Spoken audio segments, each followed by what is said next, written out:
Okay, think about this for a second. Imagine a project so huge, so ambitious, it sounds like it's straight out of a science fiction movie. We're talking about building brand new land completely from scratch right in the middle of the ocean. Well, guess what? This isn't some far-off concept.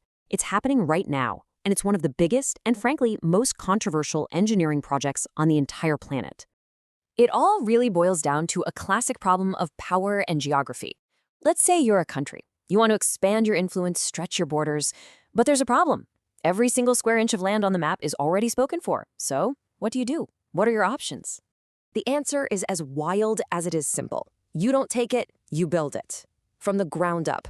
I mean, literally creating new land where just a few years ago there was nothing but open water. And it's an idea that is literally redrawing the maps of our world as we speak. So, I know what you're thinking. How is that even possible?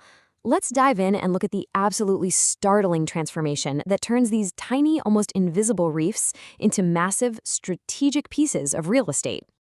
I mean, just look at the difference here. The scale is unbelievable. It all starts with something tiny, a little submerged reef that you can barely even see above the waves. And then, bam, it becomes this, a massive, fully functioning artificial island, decked out with military-grade runways, buildings, even deep water ports. It's a total metamorphosis, from a little speck in the ocean to a powerful strategic outpost.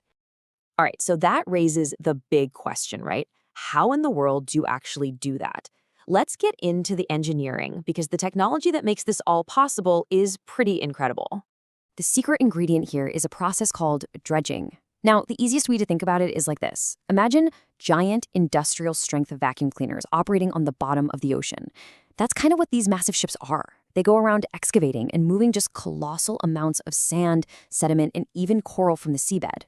And here's the playbook, laid out nice and simple. First step, these giant ships scrape and suck up tons of material from the seafloor. Step 2, they take that slurry of sand and water and pump it through these massive pipes onto a specific reef they've targeted. Step 3, they just keep doing it, piling on layer after layer after layer until this new landmass actually rises up above sea level. And finally, step 4, they compact it all and solidify it, turning all that loose sand into a stable, solid island you can actually build on.